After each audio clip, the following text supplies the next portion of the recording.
Assalamualaikum warahmatullahi wabarakatuh.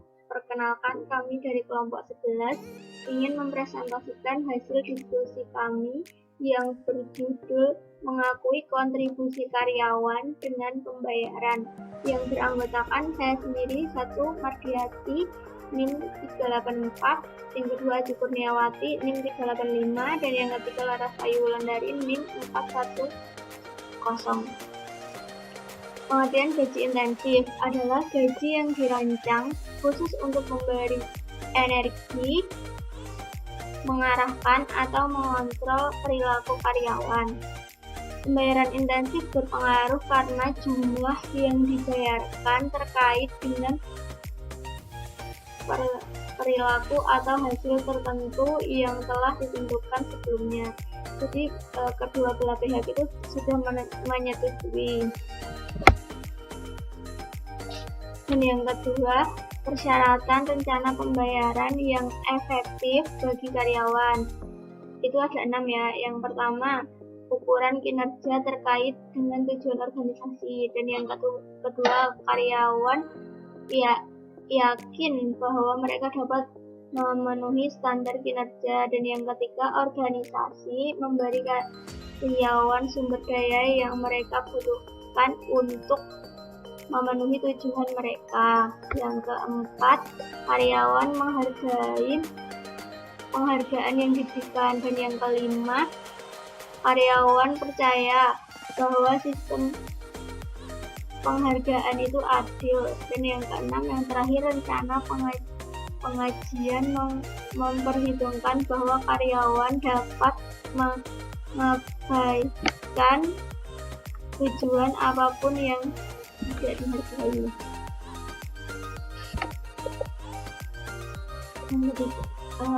Berbagai jenis, ada beberapa jenis pembayaran intensif terbagi dalam 3 kategori. Yang pertama, kinerja individu, yang kedua kelompok, dan yang ketiga organisasi.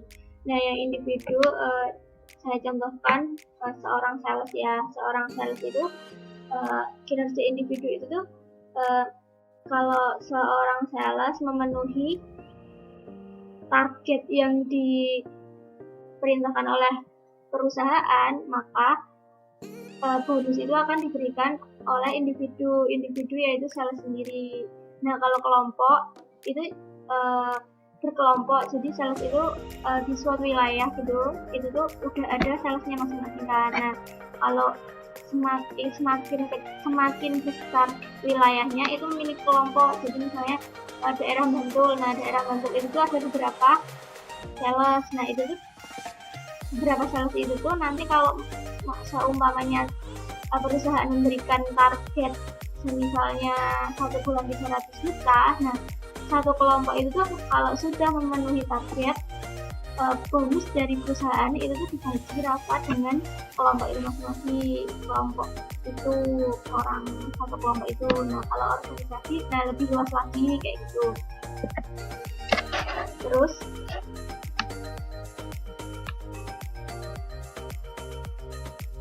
organisasi dapat menghargai kinerja individu dengan berbagai insentif.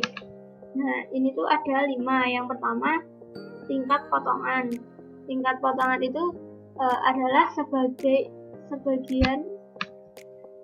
insentif untuk bekerja secara efisien.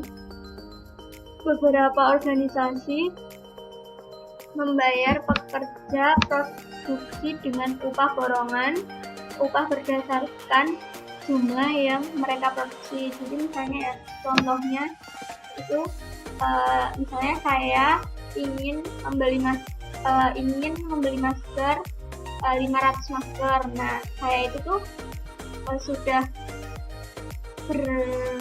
berdiskusi dengan penjahit yang ingin atau mau menerima saya untuk menjahit apa yang saya inginkan. Misalnya masker 500 ya. Nah, itu tuh saya dan pembuat itu tuh sudah berdiskusi dan sudah menentukan dalam waktu 4 hari harus bisa membuat masker 500, dan dengan saya dengan harga segini saya sudah memberikan uang, saya sudah memberikan kayak udah tahu bakalan dibayar segini kayak gitu. Nah yang kedua, nah itu tadi yang borongan ya. Dan yang kedua sekarang kan rencana jam standar. Nah rencana jam standar ini adalah insentif yang memberi upah ekstra kepada pekerja untuk pekerjaan yang diselesaikan dalam waktu kurang dari waktu standar. Nah, yang telah ditetapkan. Nah, kalau ini tuh misalnya ya contohnya, saya itu bekerja di perusahaan rokok gitu. Nah, kayak pabrik rokok kayak gitu kan. Nah, saya bekerja di pabrik rokok. Nah, di situ tuh udah ditargetin gitu. Misalnya satu jam itu kamu harus bisa membungkus rokok 100 gitu. Nah kalau misalnya nanti saya bisa membungkus rokok dalam waktu 1 jam 100, nah itu tuh udah waktunya udah ditetapin. Nah kalau misalnya saya waktunya itu misalnya saya tidak mencapai target ya, misalnya saya kurang, nah otomatis kan yang enggak ada, misalnya seharusnya uangnya itu tuh penuh gitu ya, misalnya 5.000 ya itu. Nah kalau misalnya saya tidak mencapai target otomatis berkurang kayak gitu. Tapi kalau misalnya dalam waktu 1 jam itu saya bisa 2 kali lipatnya, nah itu tuh bonusnya lebih gede kayak gitu. Terus yang ketiga itu gaji yang pantas.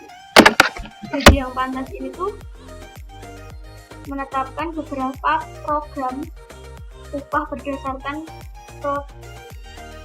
prestasi, sebuah sistem yang menghubungkan kenaikan gaji dengan peringkat pada penilaian kinerja. Nah kalau ini tuh jadi kayak gimana ya, saya tuh udah mempunyai keahlian apa di bidang apa, nah itu tuh kayak gaji yang pantas gitu loh buat saya. Misalnya ya kayak gitu, intinya penempatannya gitu, itu pantas gitu. Terus bonus yang keempat ya, bonus individu.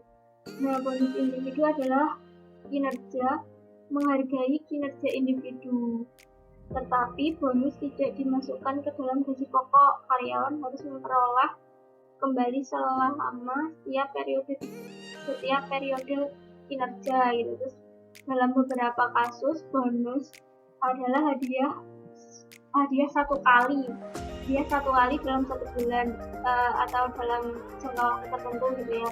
Terus bonus juga dapat dikaitkan dengan ukuran kinerja objektif bukan peringkat subjektif. Jadi misalnya kalau itu bisa, kalau misalnya sales ya, kita lihat sales, kalau sales itu kan bisa mencapai target yang individu itu loh. Yang individu, kalau misalnya sales bisa mencapai target, nah otomatis dia bakalan dapat bonus kan, itu bonus individu gitu. Terus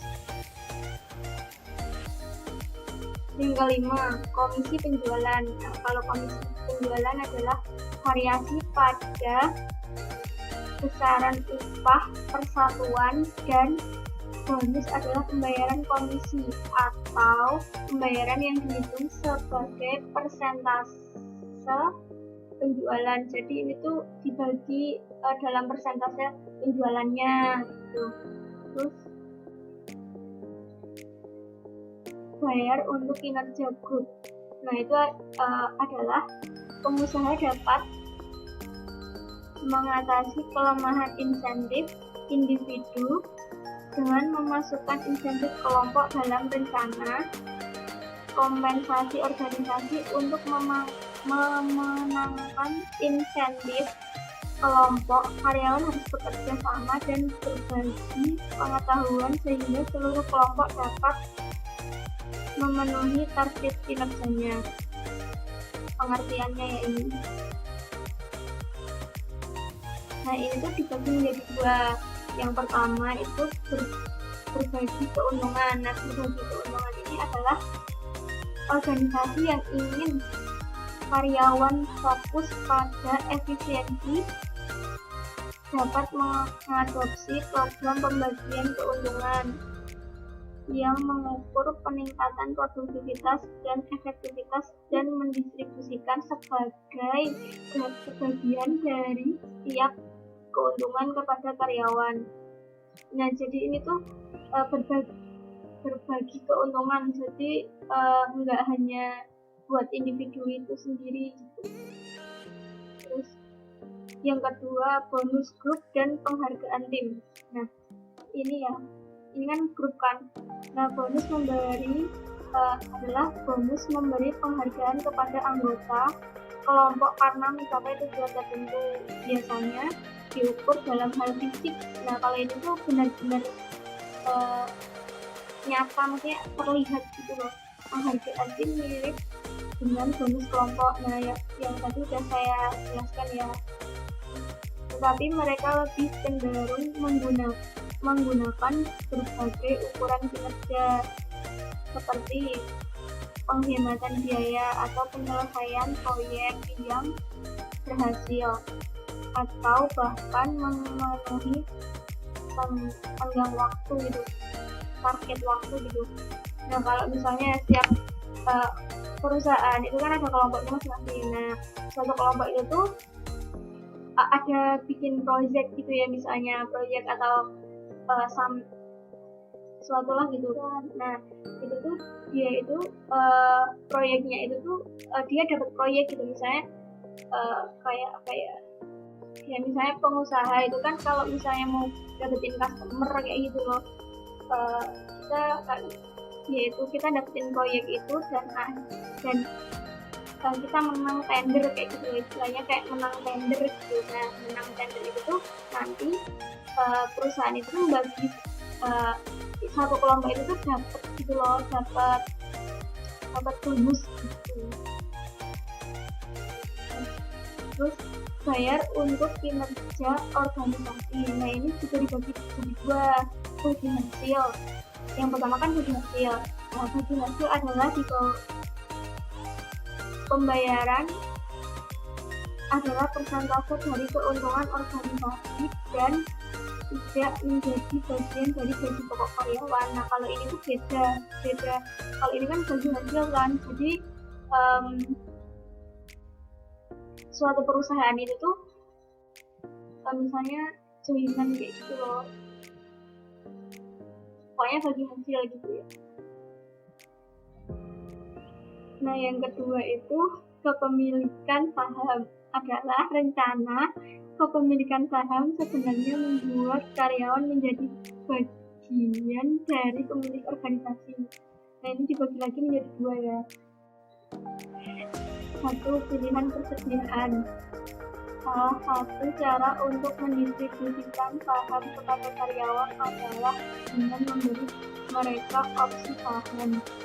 Hak untuk membeli sejumlah saham dengan harga tertentu. Nah, kalau yang kedua, rencana kepemilikan saham karyawan. Jadi, sementara opsi saham paling sering digunakan dengan manajemen puncak.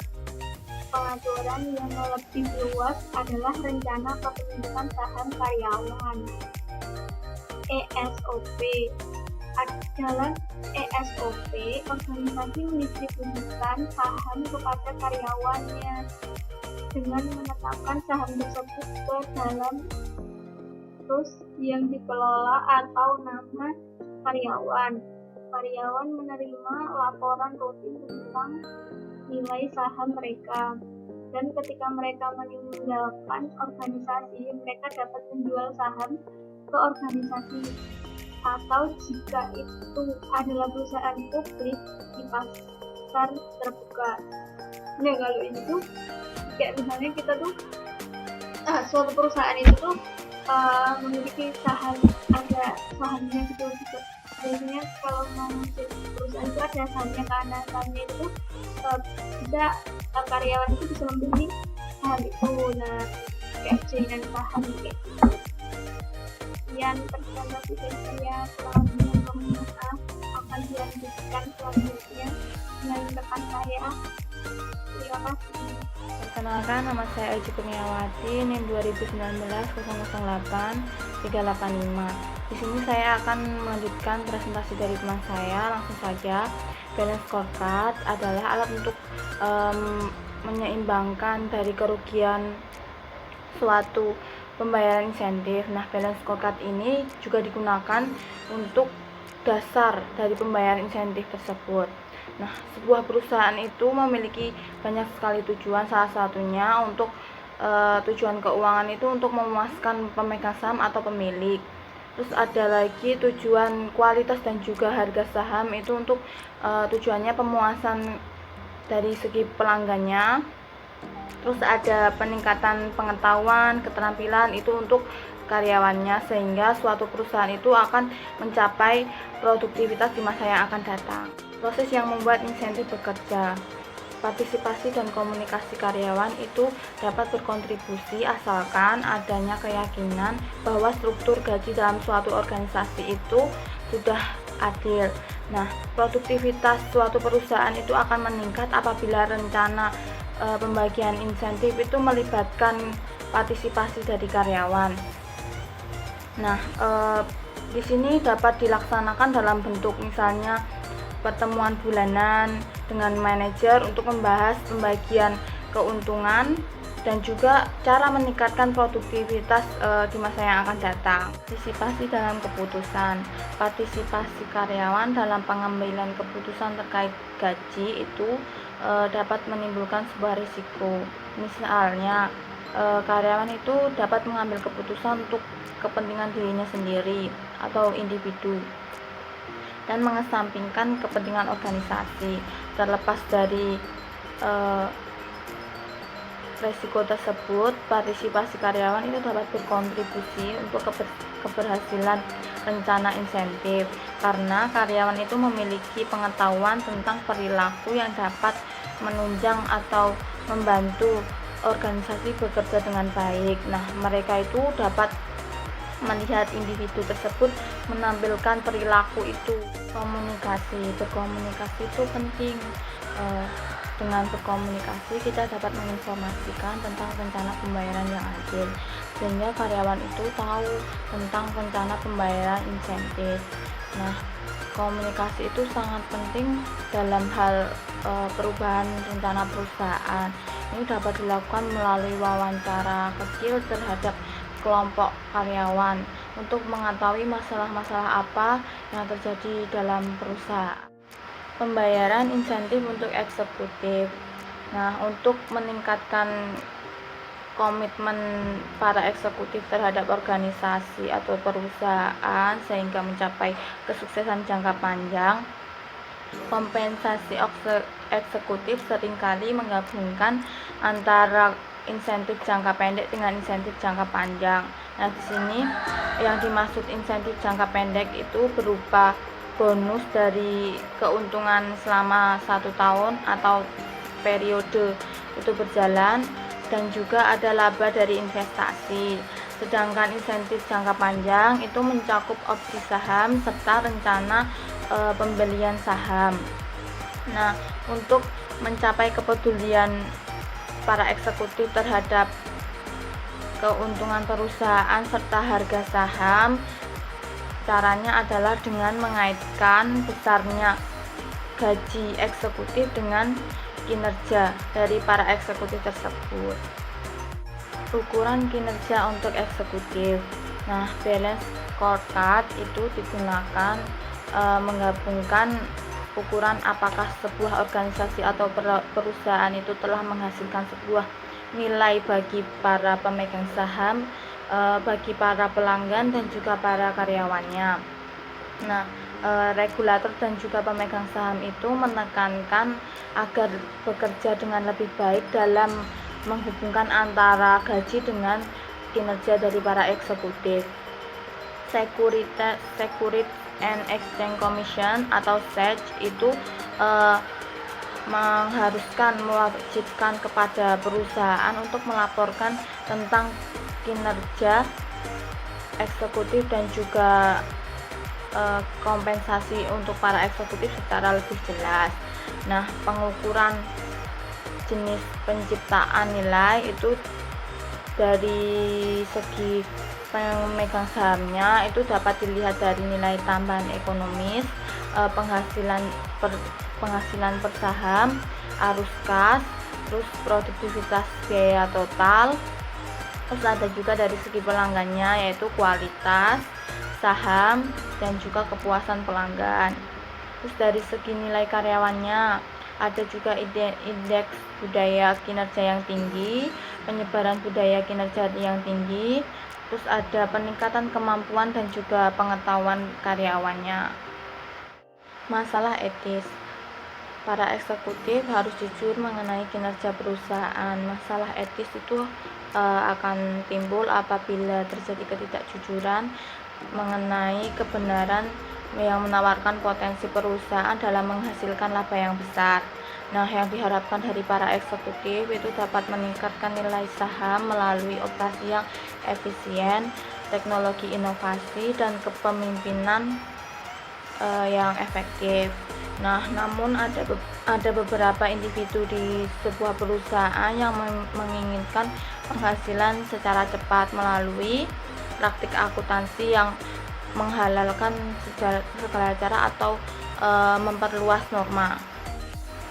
Ketika praktik semacam itu terbukti menyesatkan, maka yang terjadi harga saham akan turun dan reputasi perusahaan akan rusak. Terkadang hal itu tidak dapat diperbaiki lagi. Nah, masalah terkait dengan pembayaran eksekutif termasuk di dalamnya opsi saham atau saham adalah perdagangan orang dalam. Nah, ketika eksekutif adalah pemegang saham, maka mereka memiliki dua peran ganda. Yang pertama sebagai pemilik atau pemegang saham dan sebagai manajer. Nah, ini dapat menempatkan mereka pada keuntungan dibandingkan dengan orang lain yang ingin berinvestasi di perusahaan tersebut, karena pemegang saham itu sebagai manajer memiliki informasi secara lengkap mengenai kinerja dari perusahaan tersebut. Perkenalkan, nama saya Lars Ewendari, NIM 2019-008-410. Di sini saya akan menjelaskan tentang BMW Alliance Executive Bonus dengan bonus pekerja. BMW menjadi perusahaan besar pertama di Jerman yang menghubungkan bonus manajer puncaknya dengan bonus pekerja jalur perakitannya. Di tengah meningkatnya kritik global terhadap kompensasi eksekutif. Adapun tujuan dari bonus tersebut yaitu untuk menciptakan lingkungan kompensasi yang lebih adil dan berkelanjutan di dalam perusahaan. Mulai 2010, perseroan akan menggunakan rumus umum untuk memastikan dan memberikan bonus kepada karyawan tingkat atas maupun tingkat bawah berdasarkan kinerja perusahaan sebagai diukur dengan keuntungan, penjualan, dan faktor lainnya. Dan itu berarti manajemen tingkat atas berpotensi kehilangan lebih banyak uang daripada rekan-rekan di tingkat yang lebih rendah untuk kinerja yang buruk. Kasus pembayaran insentif bagi dari strategi Nucor. Nucor itu sendiri adalah sebuah perusahaan bajak biasa yang membuktikan bahwa strategi telah membuka perusahaan untuk mendorong oleh karyawan perubahan yang membuat perusahaan efisien, fleksibel, dan inovatif. Penggunaannya berupa teknologi baru, tungku busur listrik, memungkinkan perusahaan ditutup dan memulai operasi lebih cepat untuk memenuhi permintaan akan prosesnya mencairkan besi tua dan membentuknya untuk bertemu kebutuhan pelanggan. Keuntungan karyawan kompensasi dalam bentuk selain uang tunai. Manfaat sebagai bagian dari kompensasi karyawan. Bagian berikut menjelaskan jurusan jenis tunjangan karyawan, diantaranya yaitu tunjangan yang diwajibkan undang-undang, cuti berbayar, polis asuransi, rencana pensiun, dan tunjangan lainnya. Adapun peran manfaat karyawan diantaranya yaitu pertama, sebagai bagian dari total kompensasi yang dibayar kepada karyawan, tunjangan memiliki fungsi yang serupa, yaitu membayar. Kedua, manfaat kontribusi untuk menarik, mempertahankan, dan memotivasi karyawan. Dan yang ketiga, membantu pengusaha menyesuaikan kompensasi mereka dengan jenis karyawan yang mereka butuhkan. Manfaat membantu karyawan SAS bahagia. SAS memiliki pribadi terbesar perusahaan perangkat lunak, telah berhasil ke dalam daftar terbaik majalah Fortune. Perusahaan tempat kerja setiap tahun daftar ini itu telah bantuan membuat karyawan SAS bahagia. Salah satunya adalah karyawan dapat melepas lelah dengan berolahraga, berenang, memotong rambut, pijat di pusat rekreasi dan kebugaran di kampus perusahaan dekat Raleigh, Carolina Utara. Selain itu, manfaat yang paling tidak biasa adalah pusat perawatan kesehatan di tempat kebutuhan medis rutin, di mana karyawan dan keluarganya bisa membuat janji langsung bertemu dengan dokter, praktisi, perawat, dan ahli terapi fisik atau psikolog. Manfaat yang murah hati ini bukanlah untuk sedekah untuk karyawan, tapi bukan bagian dari strategi untuk merekrut dan mempertahankan orang-orang yang terbaik tanpa membayar gaji. Merawat orang adalah tentang angka untuk CEO Jim Goodnight dengan memiliki gelar doktor dalam statistik dan sebagai salah satu pendiri memiliki 2/3 dari perusahaan persediaan. Mungkin sekian presentasi dari saya dan teman saya, kurang lebihnya mohon maaf. Wassalamualaikum warahmatullahi wabarakatuh.